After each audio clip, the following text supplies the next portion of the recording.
Hello, स्वागत है students आप सभी का आज के लेक्चर में। और आज के लेक्चर में जो पढ़ाई करने वाले हैं उससे पहले हम ये बात करेंगे कि पिछले लेक्चर में हमने क्या पढ़ा था। तो पिछले लेक्चर में जो पढ़ाई हमने करी थी मैं एक बार एक झलक आपको दिखा देना चाहता हूँ। दैट की प्रोजेक्टाइल मोशन हम लोग पढ़ रहे थे और ये देख पा रहे हो आप कि मैंने प्रोजेक्टाइल के कितने सारे कॉन्सेप्ट्स एक एक करके आपको सिखाए, बेसिक लेवल से सिखाए हैं। Excuse me. यहाँ पर आपको ऑब्लिक प्रोजेक्टाइल के बारे में शुरू किया था मैंने, जिसकी फार्मूला तक मैंने डिराइव कराई थी। साथ ही साथ आपको height, range, time of flight questions कराए, है ना, कुछ कॉन्सेप्चुअल क्वेश्चंस कराए, वेलोसिटी निकलवाई, डायरेक्शन निकलवाई, इक्वेशन ऑफ ट्रेजेक्ट्री मैंने बताई पार्टिकल की क्या होती है। ये सब कुछ करने के बाद आज हम चले हैं प्रोजेक्टाइल के दूसरे लेक्चर में। एंड प्रोजेक्टाइल के दूसरे लेक्चर में जो पढ़ाई हमें करनी है बच्चा लोग, वो आप नोट कर लो कि आज हमें क्या क्या पढ़ना है। आज हमें पढ़ना है projectile fired from a horizontal plane, ऐसे हॉरिजॉन्टल, उसके बाद ऐसे इंक्लाइंड वाला, उसके बाद ढेर सारे अच्छे अच्छे क्वेश्चंस। ठीक है, इतने सारे टॉपिक्स की बात आज हम करेंगे और उम्मीद है कि आप लोगों ने पिछला वीडियो तो देख ही लिया होगा। नहीं देखा है तो डिस्क्रिप्शन में पूरी क्रैश कोर्स की लिंक मैंने दे रखी है। हाँ, कुछ बच्चे ऐसे होंगे जिनको काइनेमेटिक्स का ABCD भी नहीं आता है, तो उन बच्चों के लिए भी मैंने काइनेमेटिक्स की प्लेलिस्ट की लिंक भी नीचे डिस्क्रिप्शन में दे रखी है। तो वहाँ पर जा कर के आप जो है इन सारे लेक्चर्स को एक एक करके बैठ करके कॉपी पेन ले करके आराम से देख सकते हो। कोई मुश्किल वाली बात नहीं है यहाँ पर। और एक फ़ायदा मैं आपको यहाँ पर ये बताने वाला हूँ दैट कि उस डिस्क्रिप्शन बॉक्स में आपको मैंने जो बुक मैं आपको करा रहा हूँ पिछले क्लासेस से अभी तक, वो बुक की डिस्क्रिप्शन भी मैंने वहाँ पर डाल दी है, जिसकी PDF कॉपी आपको मिल जाएगी। ठीक है, तो इतना हो चुका है। जो भी टॉपिक्स उनका सारा वीडियोस आप एक एक करके देखो। और चलो बिना टाइम वेस्ट किए हम लोग स्टार्ट करते हैं। आज डे 7 है, क्रैश कोर्स का डे 7 है। और जो भी बच्चे जेई मेंस की तैयारी में लगे हुए हैं, जिनकी तैयारी अच्छे से चल रही है और जो बहुत परिश्रम कर रहे हैं, उन सब को मैं यहाँ पर बहुत बहुत बधाई देना चाहता हूँ कि वो इसी तरह से लगे रहें और वो तैयारी में कोई भी कसर ना छोड़े, ताकि बाद में उन्हें फिर ये सोचना ना पड़े कि काश मैंने पढ़ा होता। तो ये काश वाला जो वर्ड है वो नहीं आना चाहिए। तो चलिए हम लोग स्टार्ट करते हैं। Projectile fired from horizontal. अगर किसी प्रोजेक्टाइल को हॉरिजॉन्टल से फायर करते हैं हम लोग, तो हमारी जो आती है इक्वेशंस वो कैसे आएंगी, क्या क्या रहेंगी, उसके बारे में बात करेंगे। तो टॉपिक आप लिख दो, projectile fired from horizontal. Projectile fired from horizontal. Horizontal से हमने प्रोजेक्टाइल को फायर किया। तो हॉरिजॉन्टल से फायर किया मतलब कैसे फायर किया होगा, कैसे किया होगा, थोड़ा दिमाग लगाओ। तो प्रोजेक्टाइल को कुछ इस तरह से फायर किया होगा, ऐसे फेंका होगा। तो इस तरह से फेंकने पर कुछ वो ऐसे जाएगा और यहाँ पर ये जो डिस्टेंस होगी हॉरिजॉन्टल में, ये हमारी रेंज होगी, ये हाइट हो जाएगी। तो सपोज़ करो कि आपसे पूछा जाए वाई डिस्टेंस में ये कितना चला है, तो UYT प्लस हाफ AY, ये कैसे लिखते हैं, ये पिछले क्लास में मैंने आपको बताया था। तो ये -h नीचे जाएगा, इधर कोई वेलोसिटी y में थी ही नहीं, सारी की सारी वेलोसिटी x में है। ये -12GT²। तो यहाँ से आपको टाइम मिल जाता है, टाइम हो जाता है 2h/g √2h/g। तो टाइम ऑफ फ्लाइट इसे कहते हैं। This one is called time of flight की फॉर्मूला मैंने बता दिया आपको यहाँ पर। दैट टाइम ऑफ फ्लाइट लिखोगे बच्चा लोग, तो टाइम ऑफ फ्लाइट होता है √2h/g यहाँ पर। उसके बाद आप रेंज की बात करो, दैट रेंज आप यहाँ पर क्या लिखोगे, तो रेंज की बात करनी है तो इनिशियल वेलोसिटी u है x में और टाइम जो हमारा है वो है √2h/g। तो अगर आपसे पूछे कि रेंज की फार्मूला क्या होती है, तो सिंपली आपको बताना है u √2h/g। ठीक है। तो ये दो फार्मूला बेसिक फार्मूला हैं जो मैंने आपको बताया है। अभी यहाँ पर भी अगर आपको इक्वेशन ऑफ ट्रेजेक्ट्री, जैसे कि पिछले वाले टॉपिक में मैंने बताया था दैट अगर इक्वेशन ऑफ ट्रेजेक्ट्री हमें लिखनी होती है तो हम यहाँ पर इक्वेशन ऑफ ट्रेजेक्ट्री कैसे लिखते हैं, कितना लिखते हैं। तो इक्वेशन ऑफ ट्रेजेक्ट्री देखो बच्चा लोग कैसे लिखेंगे इस केस के लिए। पिछले केस में तो पढ़ा ही दिया था, लेकिन मैं इसमें भी पढ़ाऊँगा दैट अगर आपको इक्वेशन ऑफ ट्रेजेक्ट्री यहाँ पर लिखना है तो इक्वेशन ऑफ ट्रेजेक्ट्री लिखने के लिए सिंपल है दैट आप मोशन ले लो S Y is equals to U I T plus half A Y T square. देखो आपकी जो डिस्टेंस x में जा रही है वो u along x into time along time होती है, ठीक है। तो आप क्या करो s अलॉन्ग y, मान लो y चला है, ये तो ज़ीरो था, ये प्लस हाफ, ये आपका y में नीचे आएगा माइनस, एक्सेलरेशन नीचे है माइनस जी, और t के जगह पे x बाई यू रख दो, ठीक है। तो सिंपली आप यहाँ पर ऐसे समझो दैट आपको मिल जाएगा y equals to g x square by two u square. ये आपका इक्वेशन ऑफ ट्रेजेक्ट्री होता है बच्चा लोग जब आप हॉरिजॉन्टल प्रोजेक्टाइल की बात करते हो, y equals to g x square upon two u square, ठीक है। नेक्स्ट बात करेंगे हम लोग दैट कि अगर हमें टाइम ऑफ फ्लाइट निकाल ली हमने, रेंज निकाल ली हमने, इक्वेशन ऑफ ट्रेजेक्ट्री की बात कर ली, अब हम आगे बात करेंगे और आगे हम बात करेंगे velocity of projectile at any instant. इस केस में किसी एक इंस्टेंट पे अगर मुझे पूछ दिया जाए वेलोसिटी ऑफ प्रोजेक्टाइल, तो टॉपिक आप नोट करो, टॉपिक आपका है velocity of projectile at any instant. Velocity of projectile at any instant, किसी इंस्टेंट पे अगर वेलोसिटी ऑफ प्रोजेक्टाइल हमें चाहिए तो हम कैसे निकालेंगे, तो हम कितना निकालेंगे, ठीक है।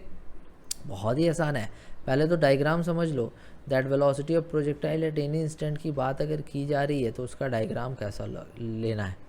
जैसे सपोज करो आपने ऐसे यू से फेंका है और ये पार्टिकल ऐसे गया, ठीक है। इस पॉइंट पे मान लो कि आपसे पूछ रहा है what will be the velocity at this point. तो ये इस तरह से जा रहा होगा टेंजेंट के अलोंग, इस पॉइंट पे वेलोसिटी हमें बतानी है। तो सपोज करो दैट हम लोग यहाँ पर ये अज्यूम कर लेते हैं दैट कि ये टाइम टी के बाद का कार्य है, टाइम टी के बाद का ये जो भी चल रहा है ना ये हमें चाहिए एट एनी इंस्टेंट, मतलब कि आफ्टर टाइम टी के बाद ये हो रहा है। तो u अलॉन्ग x तो चेंज करने से रही, बिकॉज u अलॉन्ग x कोई एक्सेलरेशन है ही नहीं x में ना, तो x में कोई एक्सेलरेशन है ही नहीं, तो आपकी वेलोसिटी x में चेंज कैसे करेगी, नहीं करेगी। बट y के अलॉन्ग वेलोसिटी चेंज हो जाती है। y के अलॉन्ग वेलोसिटी लिखना है तो vy equals to you y plus a Y into t, और v अलॉन्ग y नहीं पता, u अलॉन्ग y ज़ीरो था और acceleration along y minus g होता है into time t, means velocity along y is equals to g t. ये minus g t है जो कि डायरेक्शन के साथ है, बिकॉज इस पॉइंट पे आपकी वेलोसिटी अलॉन्ग y इस तरफ होगी, है ना, और आपकी वेलोसिटी अलॉन्ग x इधर होगी। तो आपकी जो टोटल वेलोसिटी बच्चा लोग v इक्वल्स टू क्या है, root under we x square plus we Y square, और V x square plus we Y square बोले तो वी एक्स स्क्वायर कितना हो गया, यू स्क्वायर हो गया, और वी वाई स्क्वायर कितना हो गया, जी टी का स्क्वायर हो गया। मतलब कि आपका वेलोसिटी आफ्टर टाइम टी हो जाएगा root under u square plus g square t square, ठीक है। तो ये आपका वेलोसिटी आफ्टर टाइम टी। अब अगर आपसे कोई पूछ दे कि बच्चा ये बता दे दैट की जो वेलोसिटी v है वो कितनी एंगल बना रही है, किसके साथ, वो कितनी एंगल बना रही है पॉइंट ऑफ प्रोजेक्शन के साथ, ऐसे जा कर के ऐसे, मतलब हॉरिजॉन्टल के साथ, ये वाली एंगल आपसे अगर कोई पूछ दे तो आप क्या बोलोगे। सपोज ये एंगल अल्फ़ा है, सो tan अल्फ़ा आप लिख सकते हो दैट परपेंडिकुलर अपॉन बेस, तो परपेंडिकुलर हो गया वी वाई और बेस हो गया वी एक्स। तो यहाँ पर वी वाई वी एक्स तो हमें पता ही था भाई, तो tan अल्फ़ा आप सिंपली ऐसे लिख दो दैट वी वाई कितना है, वी वाई है जी टी, माइनस नहीं ले रहा हूँ बिकॉज ये डायरेक्शन को सेंस दे रहा है। सो ये जी टी अपॉन यू हो गया, मीन्स आपका alpha is equals to tan inverse g t upon u. So alpha is the direction of velocity vector with the horizontal direction, so g t upon u. ये मैंने एक और formula बताया। तो इतने सारे फार्मूला मैं करा रहा हूँ, एक एक टॉपिक्स मैं यहाँ पर बता रहा हूँ आपको, तो सारे आपको अच्छे से पढ़ने हैं, ठीक है। तो velocity of the projectile at any instant हमें पता चल गया है, अल्फ़ा हमें पता चल गया है, ठीक है। नेक्स्ट हम लोग बात करेंगे दैट कि वेलोसिटी के बाद हमारा एक सिंपल सा क्वेश्चन मैं आपको यहाँ पर देना चाहता हूँ, और क्वेश्चंस तो मैं अभी बहुत सारे कराने वाला हूँ आपको, जो भी पढ़ाया मैंने पिछले क्लास में और आज में, ये टॉपिक पूरा कवर हो जाएगा और फिर हम लोग ढेर सारे क्वेश्चंस एक एक करके करेंगे। तो अभी एक सैम्पल क्वेश्चन जो कि इस फार्मूला पे जो मैंने अभी पढ़ाया उस पर अगर करना है तो मैं बता रहा हूँ, क्वेश्चन में नहीं लिखूंगा, क्वेश्चन में आपको समझा दे रहा हूँ that a body is throne horizontally from the top of a tower. Suppose करो ये एक टावर है, इस टॉप ऑफ द टावर से एक बॉडी को हॉरिजॉन्टली फेंका गया इस तरफ, है ना, and strikes the ground after 3 second, और टाइम 3 सेकेंड के बाद ये ग्राउंड को जाकर के मारता है at an angle of 45 degree with the horizontal. मतलब ये जाकर के जब ग्राउंड को टकराएगा ऐसे ये V से, तो कितना डिग्री पे जा रहा है ये 45 degree with the horizontal. Find the height of the tower and speed with which the body was projected. मतलब आपको U निकालना है और H निकालना है, ठीक है। देखो आपने अभी यहाँ पर 45 डिग्री पे टकराया है, तो इधर की वेलोसिटी कितनी हो जाएगी V cos 45, और डाउनवर्ड वेलोसिटी कितनी हो जाएगी V sin 45। तो सोचने वाली बात ये है बच्चा लोग दैट कि यहाँ पर जो डायरेक्शन x है उधर की वेलोसिटी जो होती है वो चेंज नहीं करती है, वो चेंज नहीं कर रही है। तो अगर वो चेंज नहीं कर रही है तो आप भी जानते हो दैट कि वो वेलोसिटी इनिशियल में भी उतनी ही थी, मीन्स u बराबर क्या हो जाएगा V cos 45। इसका मतलब अगर v निकाल दिया जाए तो v निकाल देने पर हमारा काम हो जाएगा। तो चलो हम लोग मोशन अलॉन्ग y ले लेते हैं। So S Y equals to you Y into T plus half A Y into T square. यहाँ पर s अलॉन्ग y कितना है तो minus H, u along y था नहीं 0, यहाँ पे माइनस है बिकॉज g डाउनवर्ड में है 10 इंटू टी स्क्वायर 339 है, तो आपको यहाँ पर h मिल जाएगा 9 इंटू 5 45 मीटर। तो 45 मीटर जो है ना, ये आपका हाइट तो पता चल गया भैया हमें, लेकिन अब हमें v भी तो चाहिए। v निकालने के लिए हम लोग कर देंगे v equals to u plus a t, v along y is equals to u along y plus a along y into t. तो यहाँ पर देखो दैट v अलॉन्ग वाई नहीं पता है हमें, u अलॉन्ग वाई 0 थी और ये माइनस है बिकॉज डाउनवर्ड है। So minus 10 into time 3 second means 30, minus 30 metre per second यहाँ पर फाइनली इसकी वेलोसिटी है। तो इनिशियल वेलोसिटी कितनी हो जाएगी 30 इंटू 1/√2, ठीक है, मीटर पर सेकेंड। तो देखा कैसे बनाया, बहुत आसानी से बनाया। तो इसी तरह से आपको भी क्वेश्चन सॉल्व करने हैं बच्चा यहाँ पे। तो यहाँ पर u की वेलोसिटी हो गई 30 इंटू 1/√2 मीटर पर सेकेंड।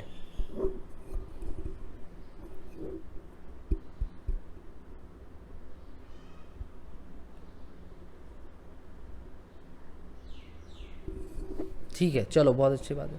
तो यहाँ पर बहुत सारे टर्म्स हमने किए एंड नाउ अब हमसे यहाँ पर पूछा था, क्या पूछा था, तो find the height of the tower निकाल लिया हमने, speed with which the body was projected निकाल लिया हमने।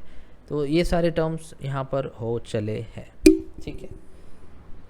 नेक्स्ट बात करेंगे हम लोग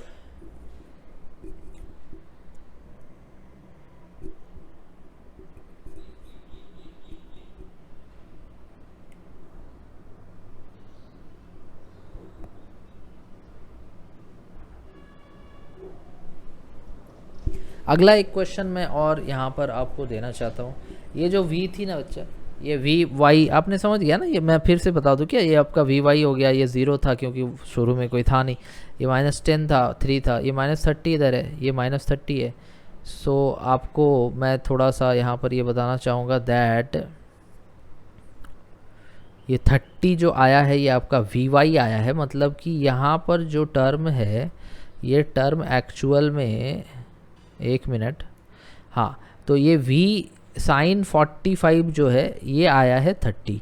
सो v इक्वल्स टू कितना हो गया, v इक्वल्स टू हो गया 30/sin 45। ओके, तो आपको यहाँ पर v मिल गया है 30/sin 45 इंटू cos 45। तो आपका u जो है ना बच्चा, वो u जो है वो 30 मीटर पर सेकेंड होगा। ठीक है, ये कैलकुलेशन एरर मैंने यहाँ पर किया था, इसीलिए मैं थोड़ा देख रहा था कि यहाँ पर क्या हो रहा है। ठीक है, नेक्स्ट क्वेश्चन, क्वेश्चन नंबर 2 पे आते हैं। सो क्वेश्चन नंबर 2 में आपको एक्सप्लेन करता हूँ यहाँ पर दैट कि अ particle is projected horizontally with speed u। एक पार्टिकल हमने लिया और उसे हमने हॉरिजॉन्टली प्रोजेक्ट किया u से। ठीक है, from the top of a plane, means एक इंक्लाइंड प्लेन हमने यहाँ पर लिया है, और इस इंक्लाइंड प्लेन का मैं डायग्राम भी बना देता हूँ आपको। इस तरह से इंक्लाइंड प्लेन है, तो इंक्लाइंड प्लेन मैं यहाँ पर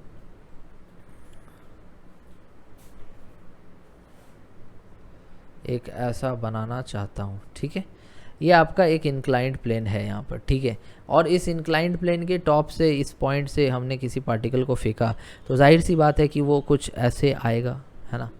तो a particle is projected horizontally with speed u from the top of a plane inclined at an angle theta. Theta angle पे इंक्लाइंड है। मैं सारा लिख दे रहा हूँ ताकि आपको भी क्वेश्चन लिखना ना पड़े। With horizontal, how far from the point of projection will the particle strike the plane. इसका कहने का मतलब कि ये जो डिस्टेंस यहाँ से यहाँ तक आप देख रहे हो ना, ये डिस्टेंस d मान लो, इसे आपको निकाल करके यहाँ बताना है। ठीक है, आपको u गिवन है, थीटा गिवन है, और कुछ भी नहीं गिवन है, मतलब आपका आंसर जो आएगा वो u और थीटा के टर्म्स में आएगा। सबसे पहले ये बात करो कि टाइम कितना लगेगा। तो टाइम निकालने के लिए आप समझो, सपोज करो ये x ले लो और ये ले लो y। तो टाइम जैसे निकालते हो तो डिस्टेंस x जाना है हॉरिजॉन्टल में, स्पीड हॉरिजॉन्टल में u है, टाइम t, तो टाइम आपका हो जाएगा x अपॉन u। ठीक है, आपको हॉरिजॉन्टल में कितना जाना है, x जाना, हॉरिजॉन्टल की स्पीड कितनी, u है, टाइम t ले लिया, तो t बराबर क्या हो गया, x अपॉन u। ठीक है, कोई दिक्कत नहीं। चलो, अभी vertical distance covered in time t, तो आप क्या लिखोगे, आप लिखोगे y is equals to u t plus half a t square. यहाँ पर y की वैल्यू जो है y है, चलो माइनस नहीं ले रहे, वो कैंसिल वैसे भी हो जाएगा, ये ज़ीरो है, y में कोई नहीं है, हाफ जी टी स्क्वायर। तो यहाँ पर आप जो लिख रहे थे उसमें आपने देखा दैट कि आपको x बाई यू गिवन है, टाइम की वैल्यू कितनी गिवन है, x बाई यू। तो आप यहाँ सिंपल ऐसे लिख दो y equals to half g t square which is equals to x square upon u square. ठीक है, तो यहाँ से आप अगर मान लो कि x by y by x लिखो, तो आपको क्या टेन थीटा नहीं मिलेगा, परपेंडिकुलर बाई बेस बिल्कुल मिलेगा। तो आप इसका फ़ायदा उठाओ, आप y की जगह पर x टेन थीटा रख दो, is equals to 1/2 into g x square by u square. ठीक है, इतना कर लिया भैया हमने। चलो अभी देखो x दोनों तरफ से कैंसिल हो जाएगा, तो आपको अगर मान लो कि उस पूरे टर्म को आप इस तरफ ले आओ, तो एक्चुअल में वो हो जाएगा x tan theta minus G x square upon 2u square. ये एक्चुअल में आपका हो रहा है। ठीक है, और इसमें ये ज़ीरो इधर हो गया। अभी यहाँ से कॉमन अगर आएगा तो x कॉमन आएगा, tan theta minus g upon g x upon 2u square equals to zero. अभी सिंपल आप खुद ऐसा सोचो कि ये टर्म ज़ीरो कब होगा, ये तो ज़ीरो नहीं होगा ना, ये टर्म ज़ीरो तभी होगा जब ये ज़ीरो हो जाए। तो इसको ज़ीरो होने के लिए आपको at least g x by 2u square equal होना चाहिए ना, tan थीटा के होना चाहिए, बिल्कुल होना चाहिए। तो इस वजह से x की वैल्यू यहाँ से मिल जाती है 2u square tan theta upon जी, 2u square tan theta upon G. x की वैल्यू आपको मिल गई। y क्या है, y x tan थीटा है, तो आपको y भी तो मिल गया ना, आपको y मिल गया, y इक्वल्स टू क्या है, x tan थीटा, तो आपको y भी तो मिल गया है। तो x आपने कितना लिखा, 2u square tan theta upon जी, और into tan theta tan square theta.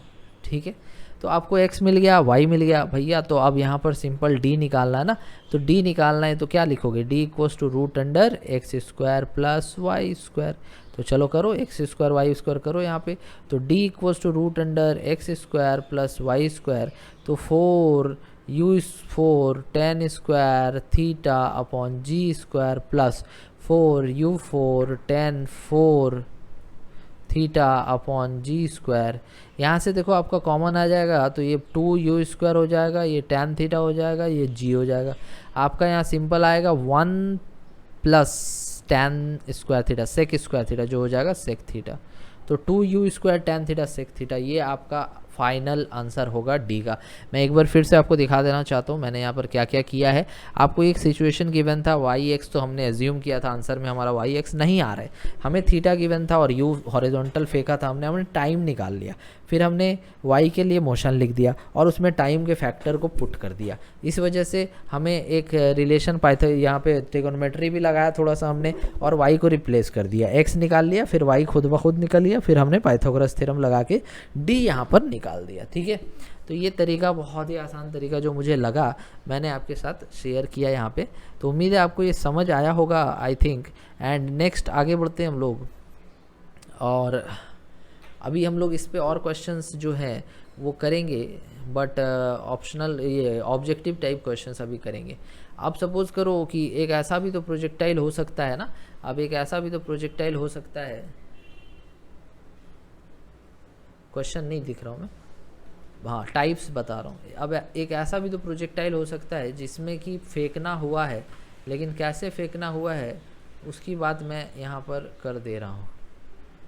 फेंकना हुआ है लेकिन फेंकना इस तरह से हुआ है, ये हॉरिजॉन्टल में फेंक रहे थे ना, लेकिन अब हम लोग ऐसे फेंक रहे हैं, तो ऐसे फेंकेंगे तो ये पार्टिकल कुछ इस तरह से जाएगा। तो यहाँ पर इसके बारे में बात करनी है कि थीटा एंगल पे प्रोजेक्ट किया है, यू वेलोसिटी से हमने ऊपर फेंका, ये एच है। तो इसमें क्या करोगे, तो इसमें आप सिंपली ऐसे ही करो दैट कि अगर मान लो आपको इक्वेशंस निकालना हुआ तो इसको ब्रेक करोगे आप, इसको हॉरिजॉन्टल और वर्टिकल में ब्रेक करो, तो इसको इधर क्या लिखोगे, यू कॉस थीटा लिखोगे, और ऊपर की तरफ क्या लिखोगे, ऊपर की तरफ यू साइन थीटा लिखोगे, है ना, सिंपल है। तो भैया आप अगर एस अलॉन्ग वाई लिखना चाहते हो तो u along y t plus half ए वाई टी स्क्वायर,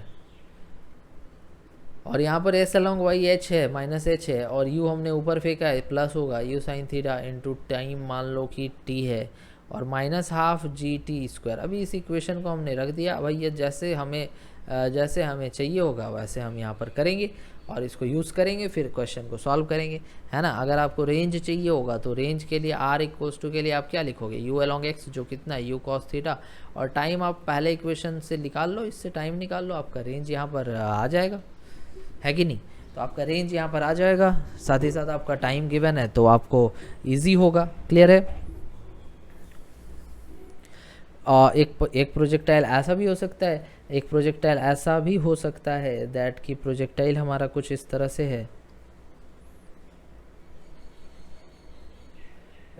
ये हॉरिजॉन्टल था ना, इस ऊपर नहीं फेंका हमने, ऐसे फेंक दिया थीटा नीचे, हो सकते हैं, बिल्कुल हो सकता है। तो ये यू हो जाएगा, इस तरफ आपका आएगा यू कॉस थीटा, और डाउनवर्ड में आपको मिलेगा यू साइन थीटा। ठीक है, तो ये जाएगा, कैसे जाएगा, ये एक्चुअल में इस तरह से जाएगा, ये रेंज हो जाएगा। तो अगर आप यहाँ पर एच लिखना चाहते हो तो आप लिखोगे minus h is equals to ये minus u sine theta because downward में है, into time t minus half g t square, और उसके बाद रेंज अगर चाहिए तो रेंज आप लिखोगे you cos theta into t, और टी पहले इक्वेशन से आप निकाल लोगे। तो देखा आपने, इस तरह से आप इसे सॉल्व करोगे। ठीक है, कोई दिक्कत वाली बात नहीं होनी चाहिए। अगर सपोज करो कि आपका प्रोजेक्टाइल मोशन जो है ना वो इंक्लाइंड प्लेन में है, कैसे है, तो इंक्लाइंड प्लेन में, तो इंक्लाइंड प्लेन में अगर आपका प्रोजेक्टाइल मोशन है तो आप कैसे सॉल्व करोगे, कैसे बनाओगे, तो उसके लिए मैं एक और तरीका आपको यहाँ पर बताता हूँ। जैसे कि आप सपोज करो आपका मोशन जो चल रहा है,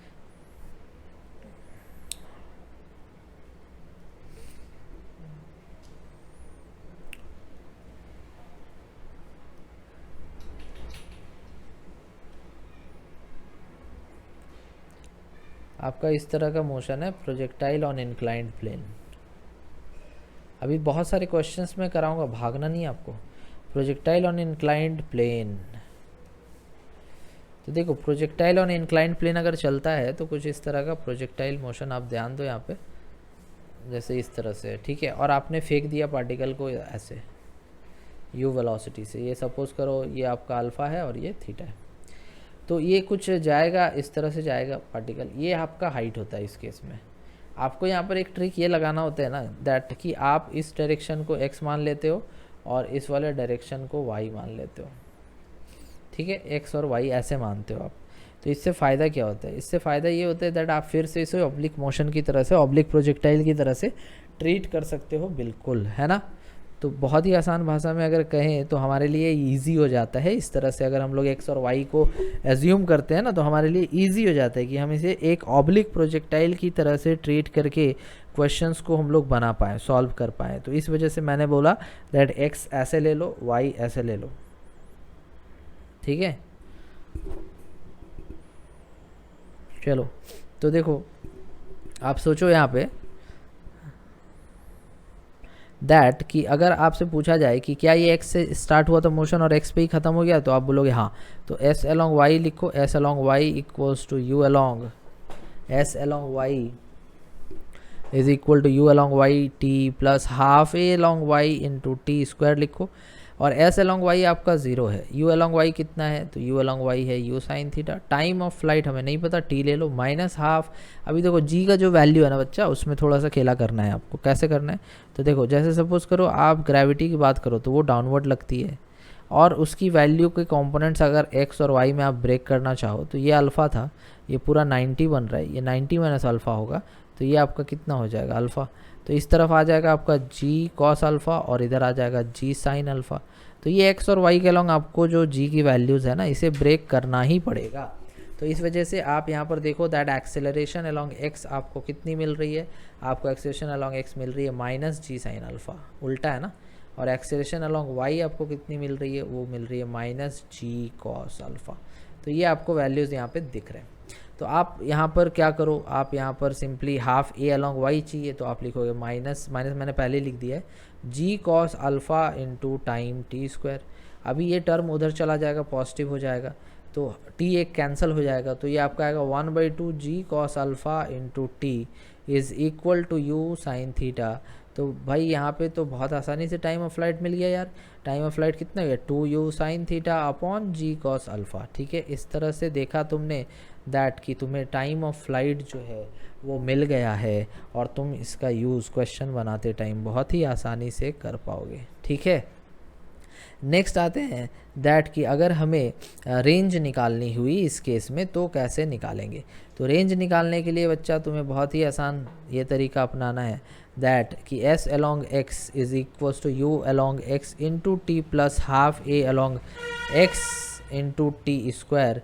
s अलॉन्ग x आपका रेंज है और u अलॉन्ग x कितना है, तो u कॉस थीटा है, इंटू टाइम तुम्हारा निकाला हुआ है 2u sine theta upon g cos alpha, minus करो बिकॉज एक्सेलरेशन है minus g sine alpha, into total time हमने निकाला है 2u sine theta upon g cos alpha का होल स्क्वायर। तो ये फॉर्मूला आ गया, ठीक है।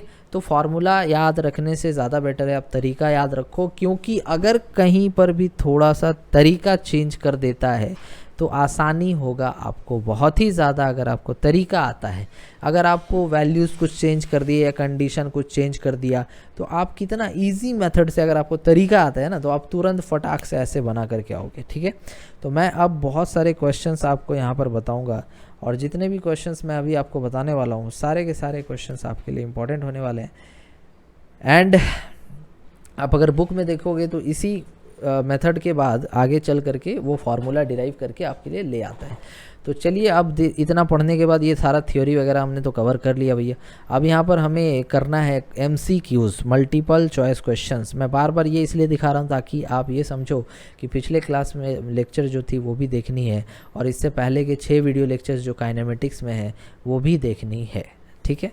सारे लेक्चर्स आपको देखने हैं, 500-600 से ज़्यादा वीडियोस आपको इस चैनल पे मिलेंगे। बस आपका काम है कि आपके लिए कौन सा वीडियो सूटेबल है उसे ढूंढ करके आपको देखना है, ठीक है। तो चलो अब क्वेश्चन स्टार्ट करते हैं, क्वेश्चन बनाते हैं, है ना। क्वेश्चन बनाते मज़ा आएगा। और हाँ, मैं बताना ये चाहता हूँ कि ये जो क्वेश्चन मैं अभी करा रहा हूँ ये क्वेश्चन नंबर 38 से स्टार्ट होगा, क्योंकि 1 से लेके 37 तक, 1 से 37 तक मेरे ख्याल से मैंने पिछले लेक्चर्स में कराए हैं, ठीक है। 1 से 37 तक मैंने पिछले लेक्चर्स में कराए हैं, तो अभी फिर से दोबारा तो वो नहीं कराने वाला ना, ठीक है। अभी उसके बाद से हम लोग स्टार्ट करेंगे, जो कि केवल और केवल प्रोजेक्टाइल मोशन के ही क्वेश्चंस हैं। हाँ, 1-2 क्वेश्चन शुरू के हैं, मैं दिखा देता हूँ आपको, इतना बोल क्यों रहा हूँ, आप देख लो, समझ जाओगे आप। ये रहा, ठीक है। तो ये क्वेश्चन नंबर 39 है, पेज नंबर 63। ये स्टडी मटेरियल की लिंक जो है ना नीचे डिस्क्रिप्शन में दी हुई है, वहाँ जा कर के आप डाउनलोड कर सकते हो इसे और घर पे खुद से भी प्रैक्टिस कर सकते हो, ठीक है। ये आपके लिए ही बनाया गया है, आप ही के लिए है।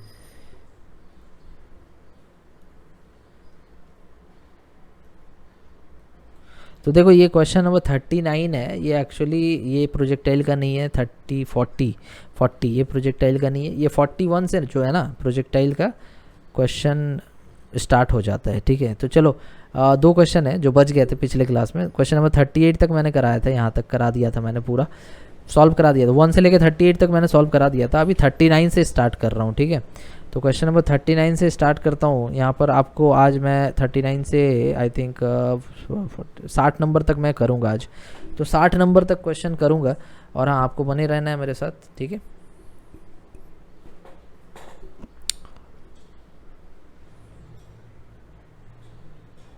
हाँ एक रिक्वेस्ट मैं ये करना चाहता हूँ दैट हमारे वीडियोस को अपने फ्रेंड्स के साथ ज़्यादा से ज़्यादा शेयर करो, ताकि सारे लोग आकर के यहाँ जुड़ पाएँ और हम ज़्यादा से ज़्यादा थ्योरी क्वेश्चंस सारे वीडियोस आपके लिए पुट करें।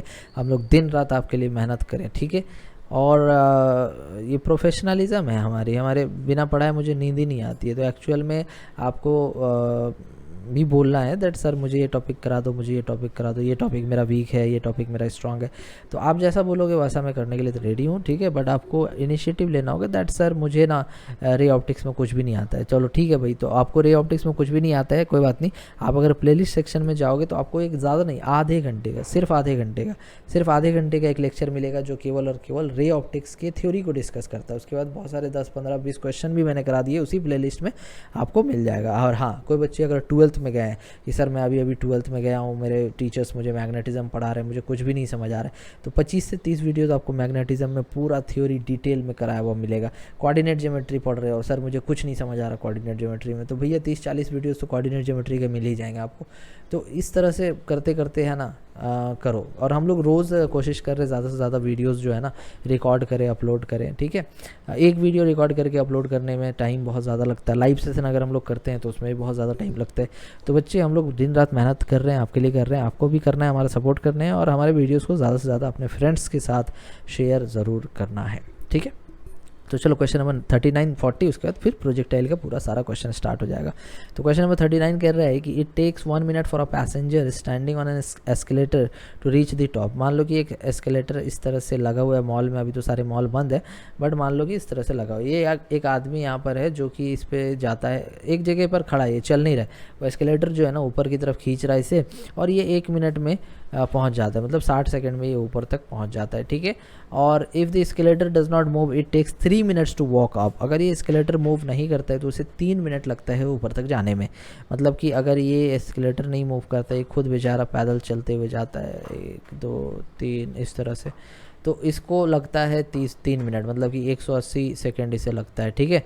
How long will it take for the passenger to arrive at the top with walks up with the moving escalator. अब इसकी चांदी होगी कि अब यहाँ पर क्या हुआ ना कि एस्केलेटर भी चलेगा और ये भी चलेगा, दोनों चलेगा, जल्दी है, इसे दौड़ते हुए जा रही है, ठीक है। तो बताना है आपको कि यहाँ पर इसे कितना समय लगेगा, ठीक है। तो चलो पॉज करके सॉल्व करो, मैं यहाँ रुकूंगा नहीं, आप पॉज करके सॉल्व करो। एक्चुअल में मैं लाइव सेशन यहाँ पर नहीं कर रहा बिकॉज कुछ टेक्निकल इश्यूज़ की वजह से मैंने वीडियो रिकॉर्ड करके आपके लिए पुट किया है।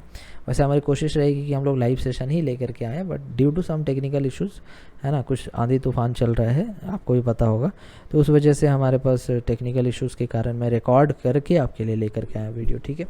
तो देखो ये क्वेश्चन नंबर 39 में इतना करने के बाद मैं आपको बताना चाहता हूँ दैट कि इस केस में अगर डिस्टेंस मानो l है तो l क्या लिखोगे, डिस्टेंस इक्वल्स टू स्पीड मान लो इसकी, मैन की तो नहीं लेनी है, एस्केलेटर की लेनी है, इनटू टाइम है 60 सेकेंड।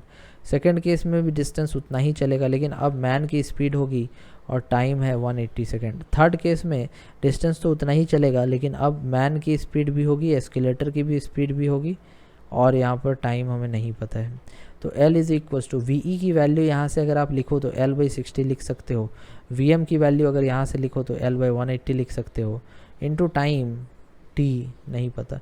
अभी L सारे तरफ से कैंसिल हो गया, 1 हो गया, इधर हो गया 180, LCM 60 × 3 180 × 1 टाइम T, तो टाइम T इक्वल्स टू 180/4, कहने का मतलब हो गया 90/2 मीन्स 45। तो ये आपका 45 जो है वो पहला का ऑप्शन नंबर 45 जो है ये सही होगा। तो उम्मीद करता हूँ आपने समझा इस क्वेश्चन को बहुत अच्छे तरीके से, दैट कि हाँ सर मैंने तो ये बना ही लिया था, ऑप्शन नंबर बी मेरा आ भी गया है। तो चलो क्वेश्चन नंबर 40 पे आते हैं, ये नोट कर लो फटाक से। क्वेश्चन नंबर 40 हमारा है that a body is throne up in a lift with a velocity u। एक बॉडी है जो लिफ्ट आप ले रहे हो, इस तरह से लिफ्ट ले रहे हो, है ना, और लिफ्ट में एक बॉडी को ऊपर फेंका गया u वेलोसिटी से, लेकिन ये u velocity is relative to the lift, lift के रेस्पेक्ट में है ये u वेलोसिटी जो है ये लिफ्ट के रेस्पेक्ट में है। तो लिफ्ट के रेस्पेक्ट में है तो सिंपल आप ऐसे समझो दैट कि velocity of the body with respect to lift is u। और ये लिफ्ट जो a एक्सेलरेशन से, ये लिफ्ट जो है ना ये a एक्सेलरेशन से ऊपर जा रहा है, ये लिफ्ट a एक्सेलरेशन से ऊपर जा रहा है, मतलब कि इसकी पार्टिकल की जो वेलोसिटी होगी वो डाउनवर्ड होगी g प्लस ए, बिकॉज ये आप समझ रहे हो क्यों मैंने लिया। सपोज करो कि आप किसी लिफ्ट में बैठे हो, लिफ्ट अचानक से बहुत तेज़ी से ऊपर झटका लेता है तो आपको तो फोर्स नीचे लगेगा ना भैया।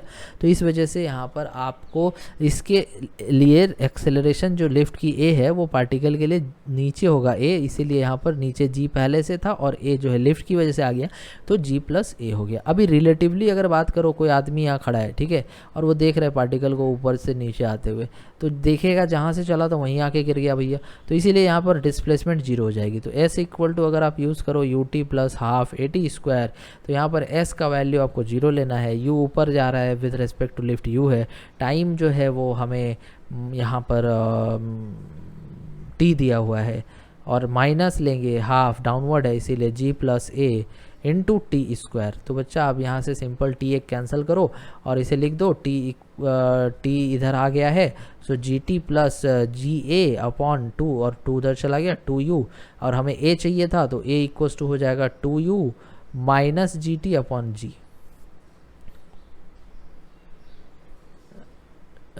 2u minus g t upon, अच्छा t था ना ये, सॉरी,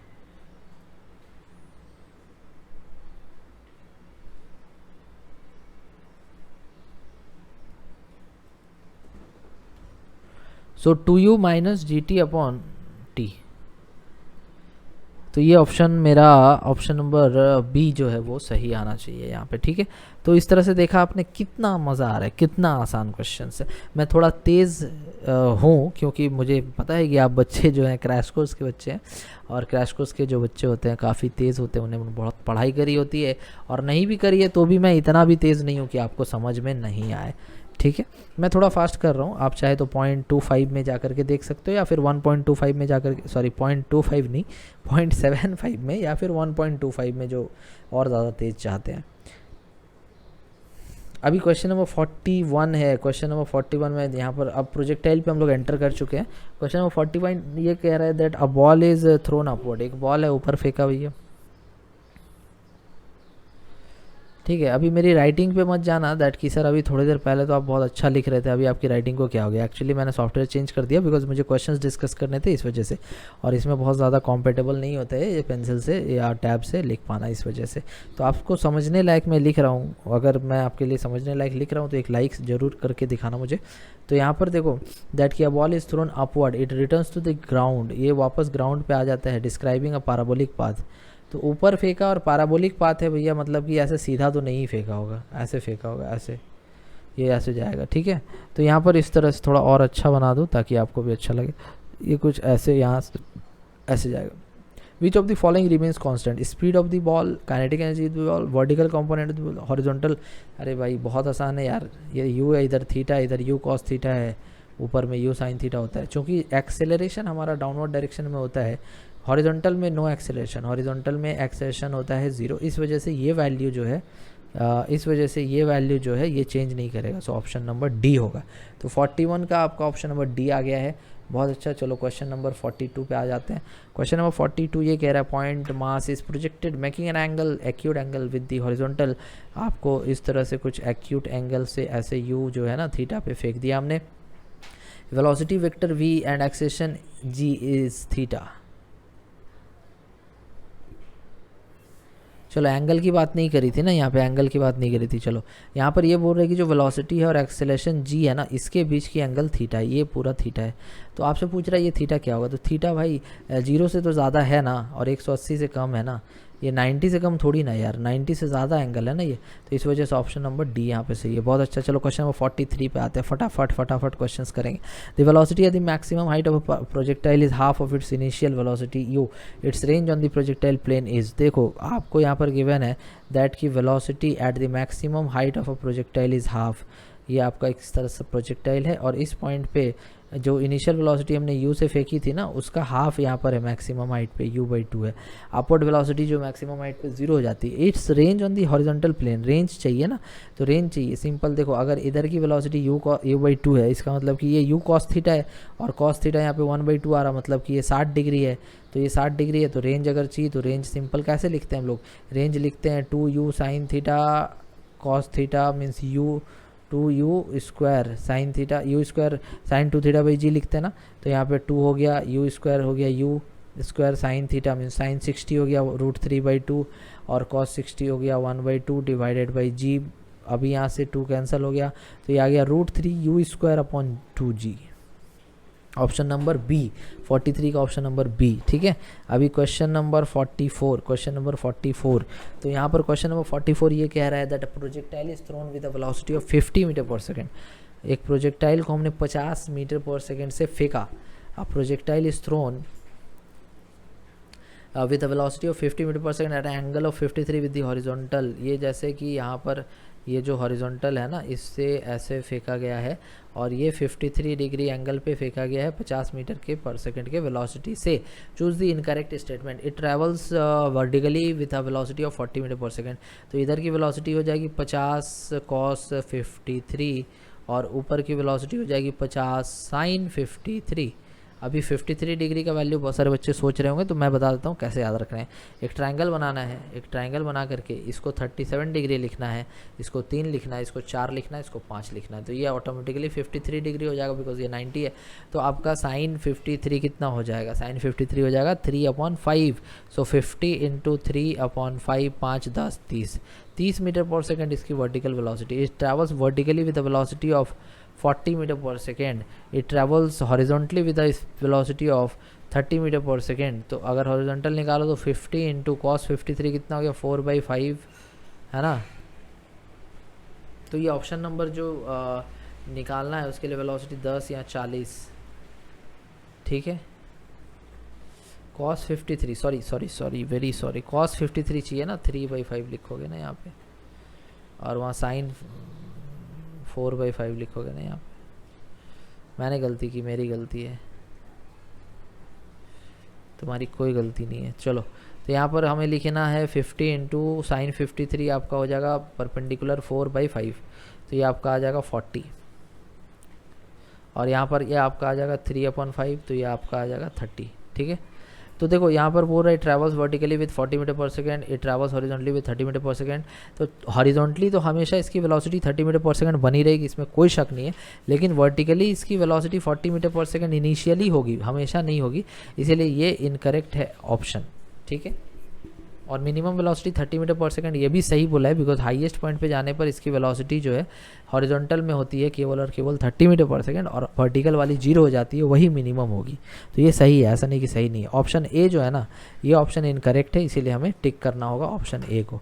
अभी क्वेश्चन नंबर 44 के बाद आते हैं क्वेश्चन नंबर 45 पे, कि determine the instant eight which the projectile is eight the same height.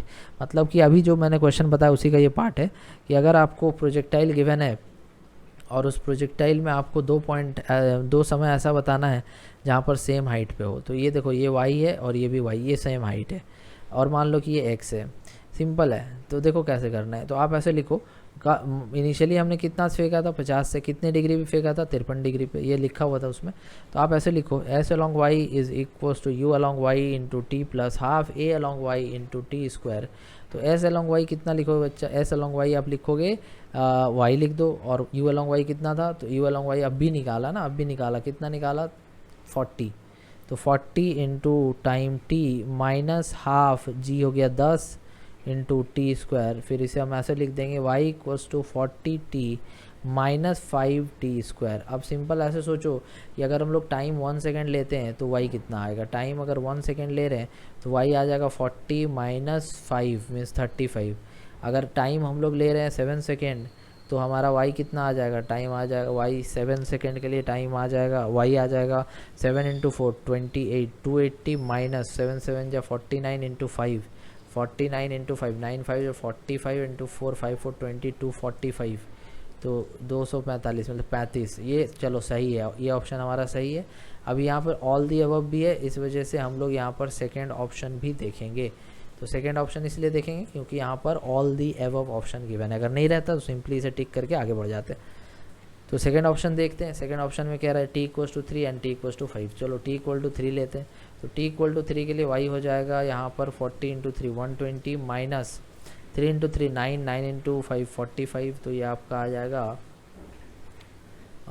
यहाँ से 65 कर लेते हैं ना, 10 में से 5 गया 5 और यहाँ पे 11 में से 4 गया 3 1 4 75 75। ठीक है, और 75 हो गया। और वही अगर हम लोग t=5 सेकंड के लिए लिख ले तो t=5 सेकंड के लिए अगर लिखे हम लोग तो t=5 सेकंड के लिए y निकालते, y हो जाएगा 40 × 5 200 माइनस 25 × 5 125। तो यहाँ भी तो 75 ही आ रहा है, मतलब कि ऑल दी अबव होना चाहिए। ये दो ऑप्शन सही हो गया ना, ये सिंगल करेक्ट है ना, तो दो ऑप्शन सही हो मतलब तीसरा भी सही होगा ही ना। तो ऑल दी अबव ऑप्शन होना चाहिए यहाँ पे। यहाँ पर जो है अगर आप 1 सेकेंड पे देखो तो हाइट 35 पे है, 1 सेकेंड पे 7 सेकेंड पे देखो तो भी हाइट 35 पे, 3 सेकेंड पे देखो तो हाइट 75 पे है, और अगर ये 5 सेकेंड पे देखो तो भी हाइट 75 पे है। बहुत आसान, ऐसे बनाना है। और ये ऑप्शन नंबर हमारा डी जो है 45 के लिए डी जो है वो सही होगा। अभी क्वेश्चन नंबर 46 पे आते हैं यहाँ पे कि equation of trajectory is given by, जो इक्वेशन ऑफ ट्रेजेक्ट्री होगा इस केस के लिए वो किससे दिया जाएगा। तो आपको इक्वेशन ऑफ ट्रेजेक्ट्री लिखना है। आपने क्या पढ़ा था, y = x tan थीटा, मैंने ही पढ़ाया है ये, ठीक है। x tan theta minus gx² / 2u² cos² theta, ये होता है। तो आपका y = x tan theta, tan 53 लिख दोगे। tan 53 लिखने के लिए फिर से वही डायग्राम देखो आप, ये डायग्राम में tan 53 क्या होना चाहिए 4/3। सो 4/3 माइनस g हो गया 10 और x² डिवाइडेड बाई 2, u² आपका हो जाएगा 50 था ना, सो 15 × 50 हो जाएगा 50 और cos² थीटा हो जाएगा कितना, cos² थीटा आपका कितना था, सिंपली आप ऐसे कर दो ना, आपने u cos थीटा निकाला था ना भैया, u cos थीटा आपने निकाला था, कितना था u cos थीटा, मेरे ख्याल से 30 था, हाँ 30 था। तो u cos थीटा निकाला था ना, तो u² cos² थीटा क्या हो जाएगा 900, ऐसे कर लो ना। तो y = आपका आ गया यहाँ से 4x/3 माइनस ये 1 0 0 ख़त्म हो गया और x² / 180। अभी एलसीएम ले लो, एलसीएम आप ले लो तो एलसीएम आपका आ जाएगा 180, 3 × 60 और 240x माइनस x², 180 उधर चला गया तो 180y = 240x minus x²। Option number A जो है इस केस के लिए ऑप्शन सही है। ठीक है, समझ रहे हो ना, अरे हाँ समझ रहे हो ना, ठीक है। क्वेश्चन नंबर 46 के बाद 47 देखो, क्वेश्चन नंबर 47 जो कह रहा है ना यहाँ बच्चा, क्वेश्चन नंबर 47 में कि particle is projected from a horizontal plane, एक हॉरिजॉन्टल प्लेन लेना है, एक्सजेड प्लेन है, कोई दिक्कत नहीं है जो भी है। अच्छा हाँ, ये ऑप्शन जो है ना, ये सी जो लिखा है ये जी है, बिकॉज रेंज निकालना है यहाँ पे, तो रेंज निकालना है तो जी तो आएगा ही ना, तो मैंने देखा रेंज यहाँ निकालना है, सी लिखा हुआ है तो ये इस वजह से। तो particle is projected from a horizontal plane x z plane such that its velocity vector at time t is given by, velocity जो दिया हुआ है वो दिया हुआ है ai plus b minus c t j cap, ये जो है वेलोसिटी का वेक्टर है यहाँ पर। अभी वेलोसिटी वेक्टर तो दिया हुआ है, बहुत अच्छा। तो वेलोसिटी वेक्टर अगर आपको गिवन है यहाँ पर, तो आप ऐसा सोचो कि टाइम 0 के लिए हमारा प्रोजेक्टाइल इनिशियल फेज़ में होगा, तो इनिशियल फेज़ में होगा तो ये वेलोसिटी टाइम 0 के लिए क्या आ जाएगा, v = आ जाएगा ai plus b j cap, ये आ जाएगा।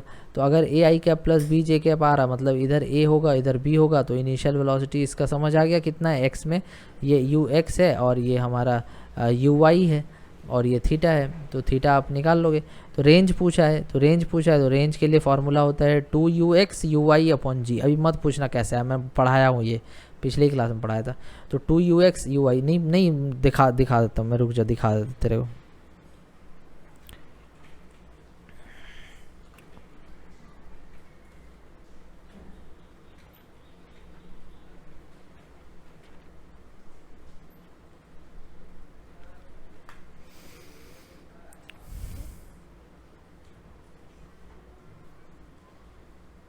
देखो ये रेंज पढ़ाया मैंने, यहाँ पे रेंज का फार्मूला निकलवाया ना, ये रेंज का फार्मूला है, ठीक है। तो ये जो रेंज का फार्मूला है यहाँ पर ये तेरी जो वैल्यू है ना, ये वाली रेंज वाली, ये जो तेरी रेंज की जो वैल्यू है ना, ये यू कॉस थीटा क्या है, एक्स के अलॉन्ग है, ये यू साइन थीटा क्या है, वाई के अलॉन्ग है। तो ये 2 into u x u y by g ही तो है।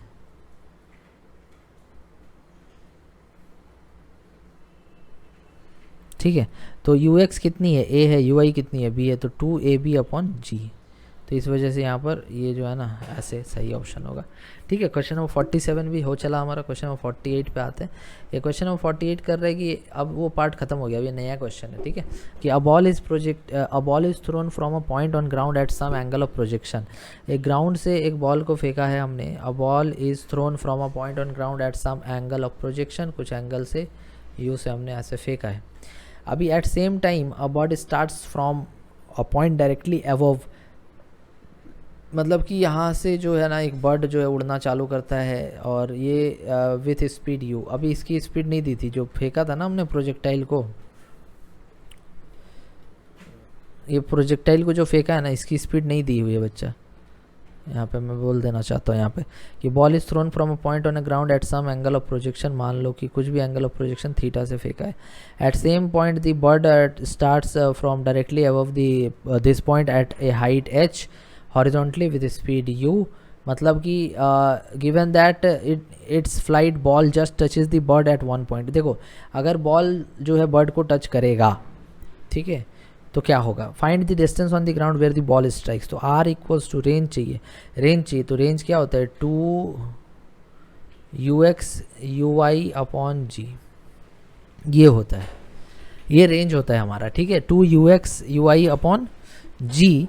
तो यहाँ पर आपको h गिवन है ना, हाइट मैक्सिमम हाइट जो गिवन है वो h है यहाँ पर, क्योंकि देखो बॉल जाएगा ऐसे जा कर के ऐसे गिरेगा। ठीक है, तो यहाँ पर ये टच करेगा, जहाँ पर ये जो वेलोसिटी u ऐसे है और ये बर्ड की वेलोसिटी u ऐसे है, ये दोनों सेम होनी चाहिए। ये हॉरिजॉन्टल वेलोसिटी जो बॉल की है ना, वो बर्ड के हॉरिजॉन्टल वेलोसिटी की सेम होनी चाहिए, तभी वो टच कर पाएगा। क्यों, जैसे सपोज करो आप एक जगह से दौड़ना स्टार्ट करते हो और आपका फ्रेंड भी वहीं से दौड़ना स्टार्ट करता है, आपकी वेलोसिटी 10 है और इसकी वेलोसिटी 2 है, कभी भी छू पाएगा नहीं ना, दोनों की वेलोसिटी सेम होगी तभी टच कर पाएगा ना, ऐसे कैसे टच कर देगा। बट हॉरिजॉन्टल डायरेक्शन में है ना, हॉरिजॉन्टल डायरेक्शन में टच कर रहा है, हॉरिजॉन्टल डायरेक्शन में जो वेलोसिटी है बॉल की और बर्ड की वो सेम होगी, u होगी। तो ux हमें पता चल गया। अभी ui नहीं पता, ui के लिए देखो h इक्वल्स टू क्या होता है, h इक्वल्स टू होता है u square sine square theta upon g, मतलब कि ui स्क्वायर अपॉन जी है ना 2g। तो ui कितना हो जाएगा, ui हो जाएगा आपका रूट अंडर, ui कितना हो जाएगा आपका root under 2g upon h। तो आपको ui पता चल गया, ux पता चल गया, तो रेंज हो जाएगा 2ux कितना ui कितना root under 2g upon h और सॉरी 2gh ना, 2gh वही तो 2gh। ठीक है, डिवाइडेड बाई जी। तो r आपका कितना आ गया, r आपका आ गया 2u root under 2h by g, 2u root under 2h by g, मतलब सी ऑप्शन होगा। ठीक है, तो ये हमने समझ लिया क्वेश्चन नंबर 48 का सी ऑप्शन, समझ गया कैसे करना था।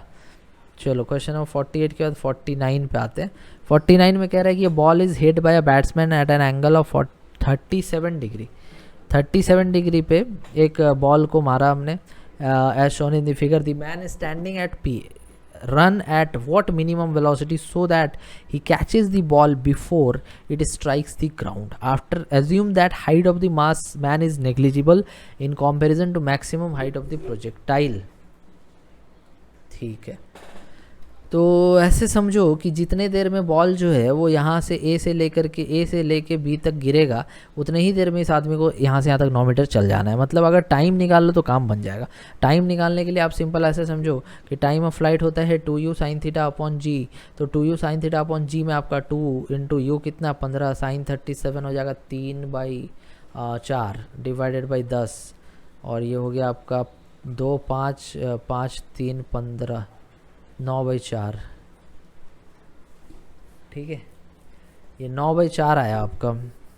ठीक किया ना मैंने? हाँ ठीक ही है। तो 9/4 आपका टाइम है, इतने सेकेंड में बॉल जो ए से बी पहुंच जाएगा। तो डिस्टेंस इक्वल्स टू क्या होता है, स्पीड इनटू टाइम। अभी इसी डिस्टेंस को 9 मीटर के डिस्टेंस को कितने स्पीड से कवर करेंगे कि 9/4 सेकेंड में वो आदमी वहाँ पहुंच जाए। तो इस स्पीड इक्वल्स टू हो जाएगा 9 इंटू 4/9, मतलब कि 9 कट गया 4 मीटर पर सेकेंड। ये 4 मीटर पर सेकेंड तो ऑप्शन में है ही नहीं। 2 इंटू 15 इंटू साइन 37 आपने लिख दिया 3/4, 37 लिखते ना ऐसे 3 4 और 5, 3/4 लिखा और नीचे 10 था। 2 इंटू 5, 5 इंटू 3, 3 इंटू 3 9, 9/4 है ना। तो 9/4 सेकेंड, तो 4 9 4 9 इंटू 9 9 4 मीटर पर सेकेंड है यहाँ पे। Question number 49। कुछ गलत किया क्या मैंने? फिर से बना दे, कोई दिक्कत नहीं होती है। ठीक है, चलो। तो 2u साइन थीटा अपॉन जी आपके साथ भी होता होगा यार, मेरे साथ भी होता है। तो 2 इंटू यू है 15, साइन 37 है 3/4 डिवाइडेड बाई 10 करो। तो यहाँ पर आपका 2 इंटू 5 और 5 इंटू 3, फिर से तो वही आ रहा है, तो 9/4 ही है। ठीक है, एक्चुअल में हो सकता है इसका ऑप्शन जो है वो मिस्टेक हो, बिकॉज क्वेश्चन नंबर 49 हो सकता है, कोई बड़ी बात नहीं है। क्वेश्चन नंबर या मेरी कैलकुलेशन तो कहीं गलत नहीं हो रही है, क्योंकि मैंने ठीक ही किया है सब कुछ, और मैंने ठीक नहीं किया है बिकॉज यहाँ पे मैंने 1037 की वैल्यू कहीं रख दी। ओहो, मैं समझ गया 3/5 रखोगे बच्चा, यहाँ पे 5 होगा ना, सॉरी। चलो ठीक है, कोई बात नहीं। अभी बहुत सारे बच्चे हंस रहे होंगे, सर क्या कर रहे हो। नहीं यार, सपोर्ट करो इसमें, ये कोई बहुत बड़ी गलती नहीं। सो 9/5, तो 9/5 हो गया। डिस्टेंस हो गया स्पीड इनटू टाइम।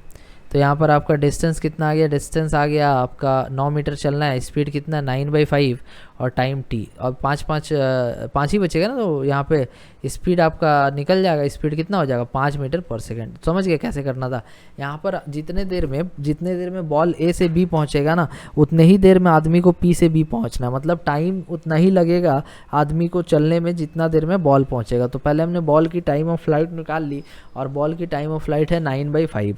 उसके बाद हमें टाइम पता चल गया है और डिस्टेंस 9 मीटर चलना है आदमी को, तो इससे फिर हमें स्पीड पता चल जाएगा कि 5 मीटर पर सेकेंड के स्पीड से चलेगा। मीन्स ऑप्शन नंबर जो है ये बी जो है इसमें सही होना चाहिए। ऑप्शन नंबर बी इसमें सही होगा। ठीक है, चलो फिर नेक्स्ट क्वेश्चन पे आते हैं। क्वेश्चन नंबर 50 पे, projectile is fired with a speed u at an angle theta with the horizontal. मतलब कि एक प्रोजेक्टाइल हमने लिया और उसे फायर किया स्पीड u से at an angle theta with the horizontal. Its speed when its direction of motion makes an angle alpha with the horizontal. मतलब ये ऐसे जा रहा था और कहीं पर मान लो कि यहाँ पर ये ऐसे वेलोसिटी v था और हॉरिजॉन्टल डायरेक्शन के साथ ये कितना एंगल बना रहा था, अल्फ़ा। तो इस टाइम पे आपको बताना है स्पीड कितना होगा। तो अगर v की कंपोनेंट इधर ब्रेक करो तो v cos अल्फ़ा होगा, और ये u की कंपोनेंट इधर ब्रेक करो तो u cos थीटा होगा, और ये दोनों इक्वल होना चाहिए। क्यों इक्वल होना चाहिए? बिकॉज हॉरिजॉन्टल में स्पीड हमारी थ्रू आउट दी मोशन जो है ये कॉन्स्टेंट होती है। मतलब v आराम से आ गया आपका u cos theta in divided by cos alpha means sec alpha.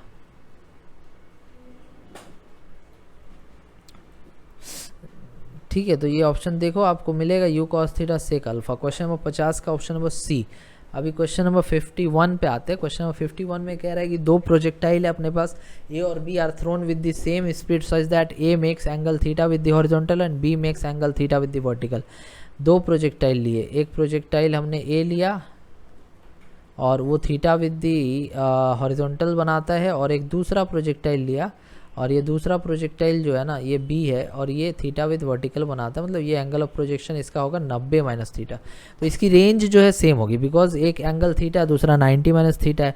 जब भी ऐसा एंगल होता है, दो कॉम्प्लीमेंट्री एंगल जब होते हैं तो इनका जो रेंज होता है वो सेम होता है। तो अगर A must have more horizontal range than B, तो ये तो गलत हो गया पहले ही। Both may have same high time of flight, both must have same time of flight. तो टाइम ऑफ फ्लाइट क्या होता है 2u साइन थीटा बाई जी। तो ए के लिए तो लिखोगे 2u साइन थीटा बाई जी, है ना, सेम स्पीड है। तो इसीलिए बी के लिए अगर टाइम ऑफ फ्लाइट लिखोगे तो बी के लिए टाइम ऑफ फ्लाइट लिखोगे 2u sine 90 minus theta means cos theta by g. अभी ये सेम कैसे हो सकता है, मस्ट बोल रहा है एकदम, ये तभी सेम हो सकता है जब थीटा 45 हो, नहीं तो नहीं हो सकता। तो मे होगा, both may have same time of flight. तो यहाँ पर आपका डी ऑप्शन जो है ना ये सही होना चाहिए, both must achieve same maximum height. तो ये भी चेक कर लो। तो एक्चुअली आप जब मैक्सिमम हाइट की बात करोगे तो आप लिखोगे u square sine square theta upon जी, और एक में लिखोगे ये ए में लिखोगे और बी में लिखोगे u square sign 90 minus theta मतलब कॉस स्क्वायर थीटा बाई जी। ये सेम कब होगा, ये मे होगा। तो ये भी मस्ट वाला तो गलत हो गया, मस्ट वाला गलत हो गया। ये क्यों गलत हो गया बता दिया। ऑप्शन नंबर डी सही है, may same time of flight, may have same time of flight. जब थीटा का कितना हो 45 डिग्री हो तब उन दोनों की टाइम ऑफ फ्लाइट जो है ना वो सेम आने के चांसेस है, मतलब सेम आएंगे, चांसेस क्या है। ठीक है, तो ये टॉपिक्स हमने करे, इतने सारे कॉन्सेप्ट्स मैंने आपको बताए। अभी अगला क्वेश्चन देखते हैं।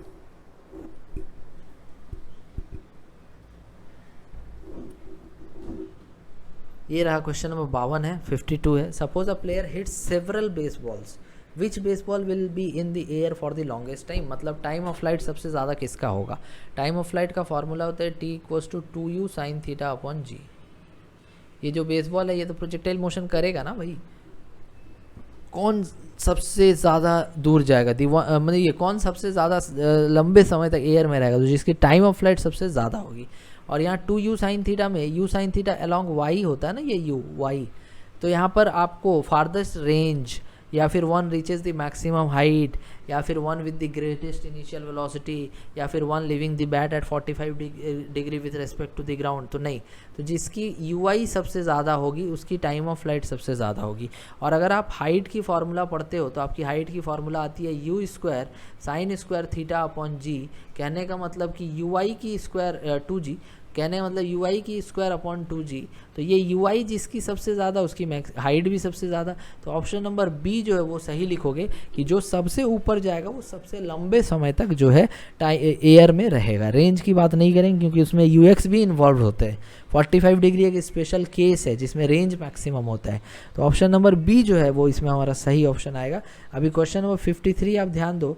क्वेश्चन नंबर 53 से लेके 54 दो क्वेश्चन के लिए आपको एक पैराग्राफ दिया हुआ है कि at t equal to 0 projectile is fired from a point O taken as origin on the ground with speed of 50 metre per second at an angle of 45 degree with the horizontal it just passes two points A and B each height 75 metre above horizontal as shown the horizontal separation between the points A and B is.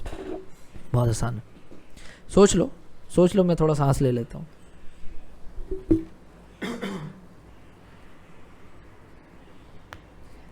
देखो मैं नहीं सोच रहा, ठीक है, मैं तुम्हें सोचने के लिए टाइम दे रहा हूँ। तो at t equal to 0 projectile is fired from point O। तो यहाँ से फायर किया हमने, ये y 75 है, तो आप ऐसे लिखो sy इज इक्वल टू, थोड़ा ऊपर कर देता हूँ दिखेगा नहीं आपको, sy is equal to uit plus half ay into T square होता है। तो s अलॉन्ग y कितना है 75 है, u अलॉन्ग y कितना है 50 इंटू साइन 53 हो जाएगा। तो साइन 53 आप 4/5 लिखोगे ना तो आपका आ जाएगा 40 मीटर पर सेकेंड। ठीक है, देखना मैं कहीं गलत करूँ तो मुझे बताना। मुझे 40 into time t minus half 10 into T square 5 हो गया, और 5 सब जगह से कॉमन ले लो तो 15 इंटू 4 60, 15 इंटू 5 और ये 5 इंटू 8 और यहाँ पर हो गया आपका 5 ख़त्म, केवल टी स्क्वायर। फिर उसे उधर ले जाओ, दिख रहा है ना सबको, दिख ही रहा होगा, हाँ ठीक है दिख रहा है। तो t square is equal T square minus 80 plus 15 बराबर 0। ठीक है, यहाँ पर मैं इसे टी निकाल लेता हूँ क्वाड्रेटिक इक्वेशन से। तो टी आपका आ जाएगा T square minus 5t minus 3t 15 हो गया प्लस 15 बराबर 0। तो आपका टी यहाँ से कॉमन ले लो एक, तो यहाँ टी माइनस 5 और वहाँ से माइनस 3 कॉमन ले लो तो t माइनस 5 इक्वल्स टू 0। मतलब टाइम जो है ना वो 3 सेकेंड आया है और टाइम जो है वो 5 सेकेंड आया, मतलब कि दो ऐसा टाइम है, 3 सेकेंड का टाइम पे ये हाइट 75 पे रहेगा और 5 सेकेंड के टाइम पे भी हाइट 75 पे ये रहेगा। तो ये दो टाइम हमारा आया है। तो चलो रेंज निकाल लेते हैं कि यहाँ से यहाँ तक 5 सेकेंड है, तो रेंज कितना हो जाएगा, मतलब डिस्टेंस कितना हो जाएगा, रेंज नहीं, रेंज तो पूरा होता है ना। तो डिस्टेंस हो जाएगा u along that side is 30, x के अलॉन्ग u है 30 और 5 150 मीटर ये चला। और यहाँ तक का x अगर निकाल लें हम लोग, तो यहाँ तक का x निकल जाएगा। डिस्टेंस उधर का स्पीड है 30 और टाइम कितना है 3:90, तो 60 मीटर, ये 90 मीटर हो गया यहाँ से यहाँ तक, और पूरा यहाँ से यहाँ तक हो गया 150 मीटर, मतलब कि 60 मीटर जो है ना, ये सेपरेशन यहाँ पे आना चाहिए। क्वेश्चन नंबर 53 का ऑप्शन नंबर बी होगा 60 नंबर। ठीक है, समझ गया कैसे करना था। अभी 53 के बाद 54 उसी का पार्ट है। The distance of the particle from origin at t equal to 2 second. 2 second पे एक्स वाई निकाल लो पहले। तो 2 सेकेंड पे एक्स वाई निकालना है, तो पहले कैसे निकालेंगे हम लोग, चलो y निकाल लेते पहले। y equals to distance along velocity along y कितना था हमारा, y के अलॉन्ग वेलोसिटी हमारी थी 50 इंटू 4/5 40, तो 40 इंटू 2 80 माइनस हाफ इंटू जी हो गया 10 इंटू टी स्क्वायर हो गया 4, तो 20, 80 माइनस 20 60 मीटर। उसी तरह से x निकाल लो। तो x के लिए distance along speed along x हो गया 30 और ये 2 60, तो 60 और 60 मीन्स प्रोजेक्टाइल जो हो रहा है उसमें तुम्हारा x जो जा रहा है ये x 60 जा रहा है और y भी 60 जा रहा है, मतलब ये डिस्टेंस हमें चाहिए। तो ये हो जाएगा एक्चुअल में हमें distance of the particle from the origin at t equal to 2 second. तो यहाँ से यहाँ तक की जो डिस्टेंस थी वो हो जाएगी 60 इधर और 60 इधर, मतलब पाइथागोरस थ्योरम लगाओगे तो 60√2 आना चाहिए। तो 54 का ऑप्शन ए आएगा बच्चा लोग। ठीक है, इस तरह से करेंगे इसको। तो 53 हो गया, 54 हो गया। चलो 55 पे आ जाते हैं। तो 55 देख लो, क्वेश्चन क्या है कि particle is dropped from the height of 20 metre from the ground from the horizontal ground, मतलब 20 मीटर के ऊंचाई से, 20 मीटर के ऊंचाई से हॉरिजॉन्टल ग्राउंड के 20 मीटर की ऊंचाई से पार्टिकल को ड्रॉप कर दिया ऐसे सीधा। ठीक है, the wind is blowing due to which horizontal acceleration of the, अभी इधर तो एक्सेशन नीचे की तरफ तो जी होता ही था, इधर नहीं होता था, तो इधर भी आ गया विंड की वजह से 6 मीटर पर सेकेंड स्क्वायर का एक्सेलरेशन इधर आ गया है। तो find the horizontal displacement of the particle till it reaches the ground, मतलब आपको यहाँ से रेंज बताना है। ठीक है, तो सिंपल ऐसे सोचो दैट कि अगर ये नीचे आ रहा है 20 मीटर, तो कितना टाइम में ये नीचे आएगा, कितना देर में नीचे आएगा। तो उसके लिए आप टाइम निकालोगे। तो टाइम निकालने के लिए आप ये यूज़ करो, s equals to u t plus half a t square, यहाँ पे ये यूज़ करो, आपको टाइम मिलेगा इससे। तो देखो s अलॉन्ग y कितना जाएगा, -20 मीटर नीचे जाएगा। u अलॉन्ग y नहीं था ना, 0 था, ड्रॉप किए थे ना, और minus half into acceleration along y कितना है 10 इंटू टी स्क्वायर, तो टी स्क्वायर आ गया 40/10 मीन्स 4 आ गया। टी कितना हो जाएगा 2 सेकेंड, 2 सेकेंड में ये पूरा नीचे आ जाएगा। अभी हमें हॉरिजॉन्टल डिस्प्लेसमेंट चाहिए, तो हम लोग यूज़ करेंगे s equals to u t plus half a t square use करेंगे। ठीक है, अभी s अलॉन्ग x नहीं पता, मान लो x ले लेते हैं। u अलॉन्ग x भी नहीं था बिकॉज ये ड्रॉप किया गया था इनिशियली, तो x में कोई वेलोसिटी यहाँ पर इसकी नहीं थी शुरू में, तो 0 ले लिया, plus half acceleration along x है कितना है 6 है, और टाइम कितना है तो 4 सेकेंड हो जाएगा टी स्क्वायर। तो 6 चौके 24/2 12 मीटर मीन्स 12 मीटर इसकी जो डिस्प्लेसमेंट होनी चाहिए ना, वो 12 मीटर होनी चाहिए। यहाँ पे ऑप्शन नंबर सी आएगा। ठीक है, कुछ इस तरह से बनाया हमने। ये सब के सब प्रोजेक्टाइल के क्वेश्चन है। ठीक है, अभी क्वेश्चन नंबर 56 पे आ जाओ। क्वेश्चन नंबर 56 देखो क्या है और इसमें हमें क्या करना है। देखो क्वेश्चन नंबर 56 में बोल रहा, ball is projected from the top of a tower with velocity 5 metre per second at an angle of 53 degree to the horizontal, it is speed when its height of 4.5 metre from the point of projection is. ठीक है, मैं diagram आपके लिए बना देता हूँ। जैसे कि यहाँ पर आपको बॉल प्रोजेक्ट किया गया top of a tower with speed of 5 metre per second at an angle of 53 degree with the horizontal. आपसे पूछा गया speed when it is at a height of 0.545 metre from the point of projection. तो आप simple ऐसे समझो कि आपको यहाँ पर जो इधर की वेलोसिटी 5 है और इधर है 53। ठीक है बच्चा, और यहाँ पर आप ऐसे जा रहे हो। अभी ये कुछ हाइट ऊपर गया है, कितना हाइट ऊपर गया है, तो ये 0.45 मीटर ऊपर में है। ठीक है, ये 0.45 मीटर यहाँ पर ऊपर में है। तो आप ये यूज़ कर लो, v square equals to u square plus 2as, ये यूज़ कर लो। तो vy स्क्वायर नहीं पता, uy स्क्वायर हो जाएगा 5 इंटू साइन 53 मीन्स 4/5 का स्क्वायर मीन्स 16 हो जाएगा। ये माइनस 2g और h हो जाएगा 0.45, तो आपको यहाँ पर मिलेगा v Y square equal to 55, 16 minus 45 into 2 90 means 0.9 into 9, 16 minus 9, तो 16 माइनस 9 आपको मिलेगा 7, ठीक है, तो 7, तो वी वाई स्क्वायर आ गया 7, और यू वाई स्क्वायर तो वही रहेगा ना, वो वही रहेगा, वी एक्स स्क्वायर तो वही रहेगा जो शुरू में था, तो वो कितना था 5 इंटू कॉस 53 जो कि था 3/5, सो आपका मिल जाएगा 3।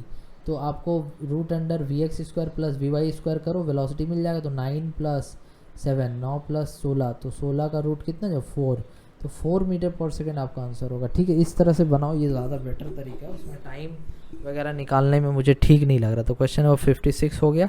अभी क्वेश्चन नंबर 57 पे आते हैं, और यहाँ पर है कि find the time of flight of projectile thrown horizontally with speed 10 metre per second. Time of flight निकालिए प्रोजेक्टाइल का, जब प्रोजेक्टाइल को हम लोग हॉरिजॉन्टली फेंकते हैं 10 मीटर पर सेकेंड से from a long inclined plane makes an angle of theta 45 degree. मतलब ऐसे है, ये इंक्लाइंड प्लेन है और ये इंक्लाइंड प्लेन 45 डिग्री का हॉरिजॉन्टल एंगल बनाते हैं 10 मीटर पर सेकेंड।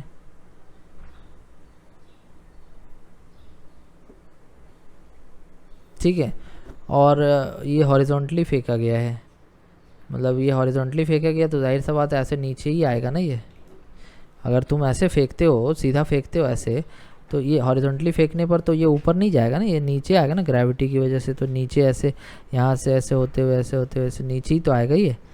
तो इस वजह से तुम्हें ना यहाँ पर पूछा है टाइम ऑफ फ्लाइट निकालना है। तो टाइम ऑफ फ्लाइट निकालना है तो तुम सिंपल ऐसे समझो कि ये जो एंगल होगा ये तो 45 डिग्री ही होगा ना, ठीक है। टाइम ऑफ फ्लाइट का फार्मूला मैंने अभी कराया 2u sine theta by g cos alpha, 2u sine theta by g cos alpha. अभी यहाँ पे 2u sine theta by g cos alpha, u हमारा हो गया 10 और साइन थीटा हो जाएगा यहाँ पे 45 means 1/√2 divided by g cos alpha means 10 into 1/√2, 1/√2 1/√2 ख़त्म, 10 और 10 ख़त्म, 2 सेकेंड। तो 57 का जो होगा हमारा ऑप्शन सी हो जाएगा 2 सेकेंड। ऐसे कर लो, ठीक है। ये छोटा छोटा मेथड मैं यहाँ पे बता रहा हूँ। उसके बाद 58 में आते हैं। 58 में कह रहा है one stone is projected horizontally from a 20 metre high cliff, ठीक है। एक ऐसा 20 मीटर का हाइट का एक क्लिफ है, और इस 20 मीटर की हाइट के क्लिफ से एक हमने initial velocity 10 metre per second से फेंका है स्टोन को, ठीक है। Second stone is simultaneously drop from that Cliff, means एक को ऐसे हॉरिजॉन्टली फेंका 10 मीटर पर सेकेंड से, और एक को यहाँ से ड्रॉप कर दिया simultaneously. Which of the following is true, both strike the ground with the same velocity. नहीं, इसकी वेलोसिटी 10 इस तरफ है और ग्रेविटी की वजह से नीचे जाते जाते इसकी वेलोसिटी बढ़ेगी। तो जब ये ग्राउंड पे पहुंचेगा ऐसे, तो इस जगह पर इसकी हॉरिजॉन्टल तो रहेगी, साथ ही साथ नीचे डाउनवर्ड वेलोसिटी भी एक आ जाएगी। तो इसकी जो इनिशियल वेलोसिटी होगी, फाइनल वेलोसिटी जो होगी, वो root under we x square plus we Y square हो जाएगी। तो यहाँ पर सेम वेलोसिटी से तो नहीं ही आएगा, तो ये गलत है। The ball with initial velocity 10 metre per second reaches the ground first. तो दोनों मतलब कौन जो है वो पहले ग्राउंड को रीच करेगा, ये हमें यहाँ पर देखना है। तो देखो चूँकि ये जो डिस्टेंस है 20 मीटर का, ये तो आपका इनिशियल वेलोसिटी दोनों का y में 0 है। तो इनिशियल वेलोसिटी दोनों का y में 0, तो अगर आप लिखोगे इक्वेशन, तो s equals to u t plus half a t square जब लिखोगे, तो इसमें आपका ये डिस्टेंस सेम है, ये था ही नहीं किसी में, और ये भी सेम है, तो टाइम सेम होना चाहिए ना। तो ये भी आपका जो है ऑप्शन गलत हो जाएगा, क्योंकि बोल रहे हैं कि जिसकी initial velocity 10 metre per second है वो पहले आ जाएगा। नहीं, दोनों साथ में आएगा। Both the balls hit the ground at the same time, one can not say without knowing the height of the building. तो हाइट ऑफ द बिल्डिंग तो गिवन यहाँ पर तुम्हारा है दिया हुआ ना, ठीक है। तो यहाँ पर जो ऑप्शन होगा सी ऑप्शन होगा, सेम टाइम में आएगा। सेम टाइम में क्यों आएगा, क्योंकि आपका ये टाइम सेम हुआ। कैसे हुआ मैंने बता दिया, या नीचे आने का जो टाइम होगा सेम होगा। ये सेम है, 20 मीटर नीचे आना है, यहाँ पर ये 0 है दोनों के लिए, एक्सेलेरेशन दोनों का डाउनवर्ड में g है, तो टाइम दोनों का जो है वो सेम होगा। तो ऑप्शन नंबर सी जो आपको टिक करना है इसमें 58 का। और 59 में आते हैं कि an aeroplane flying eight a constant velocity releases a bomb. एक एरोप्लेन है जो कि कांस्टेंट वेलोसिटी से फ्लाई कर रहा है और एक बॉम्ब यहाँ से रिलीज़ करता है। As the bomb drops down from the aeroplane it will always be vertically below the, हाँ बिकॉज ये देखो जैसे ये एरोप्लेन जा रहा है और इसके बाद यहाँ पर ये ड्रॉप कर दिया, तो डाउनवर्ड में तो ना एरोप्लेन की वेलोसिटी है ना ही बॉल की वेलोसिटी है, ठीक है। तो ये जो वर्टिकल डिस्टेंस होगा वो सेम होगा, बिकॉज क्यों सेम होगा, वर्टिकली बिलो रहेगा बॉम्ब। क्यों रहेगा सेम? बिकॉज जब एरोप्लेन आगे बढ़ रहा होगा तो उसी वेलोसिटी से ये भी तो आगे जा रहा होगा, क्योंकि जब हमने बॉम्ब को एरोप्लेन से फेंका था उस टाइम पे जो बॉम्ब की वेलोसिटी है हॉरिजॉन्टल में वो उतनी ही है जितनी कि एरोप्लेन की है हॉरिजॉन्टल में, और ये चेंज नहीं होगी बिकॉज कि हॉरिजॉन्टल में कोई भी एक्सेलरेशन यहाँ पे देखने को नहीं मिलेगी। इसीलिए जो बॉम्ब है वो हमेशा एरोप्लेन के वर्टिकली नीचे रहेगा। सेकेंड ऑप्शन बोल रहा है it will always be vertically below the aeroplane only if the aeroplane is flying horizontal. ऐसा कुछ नहीं है, अगर एरोप्लेन ऐसे जा रहा होता और ये फेंकता तो भी ये हॉरिजॉन्टल जो कंपोनेंट होती है वेलोसिटी की वो तो सेम रहती ना, तो जितना आगे एरोप्लेन हॉरिजॉन्टल में बढ़ता उतना ही आगे बॉम्ब भी हॉरिजॉन्टल में बढ़ता, तो इस तरह से हमेशा जो है बॉम्ब जो है वो वर्टिकली नीचे रहता है। इस वजह से ऑप्शन बी गलत हो जाएगा। It will always be vertically below the aeroplane only if the aeroplane is flying eight an angle of 45 degree. नहीं, ये तो कोई स्पेशल केस इसमें बनेगा नहीं। It will gradually fall behind the aeroplane if the aeroplane is flying horizontally. नहीं, ये option number A जो है वो सही है। ये तो होगा ही नहीं, डी तो ऑप्शन सही होगा ही नहीं, ठीक है, इसीलिए ऑप्शन ए है सही।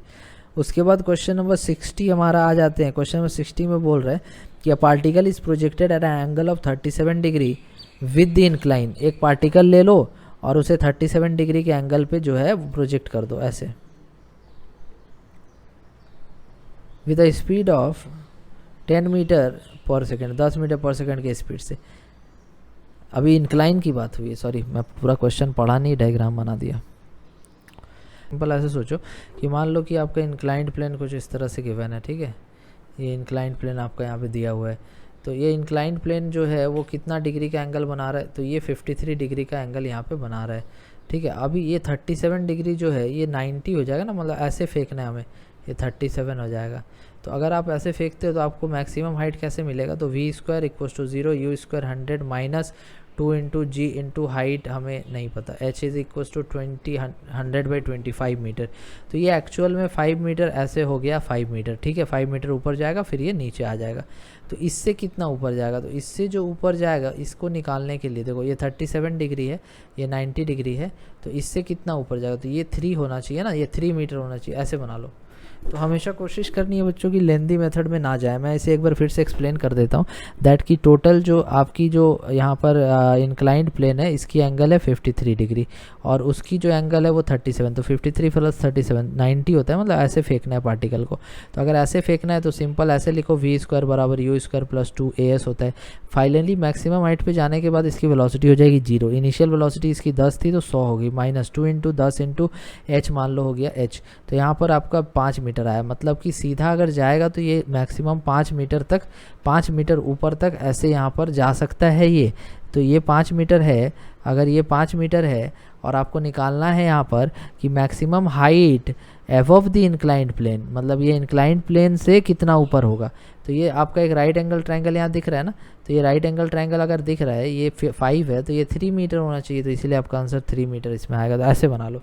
तो देखा बच्चों कि हर क्वेश्चन को इस तरह से ट्राई करो कि उसको ट्राई करने के बाद आपको कुछ ना कुछ नया सीखने को मिले, है ना, ठीक है, ताकि जो है कि तरीका आप हमेशा अलग अलग सीखो और ऐसा तरीका सीखो जो बहुत ही आसान हो और बहुत जल्दी क्वेश्चन को बनाए, तो जा कर के आपका रैंक बहुत अच्छा आएगा जेईई मेंस में, एडवांस में।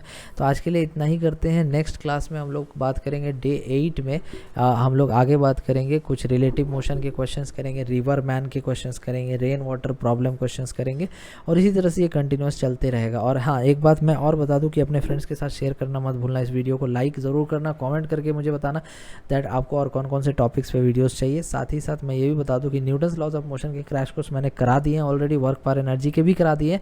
तो डायरेक्टली ये चैप्टर खत्म होने के बाद सेंटर ऑफ मास पे हम लोग मूव करेंगे, ठीक है। चलो, wish you all the best as always, thanks for watching.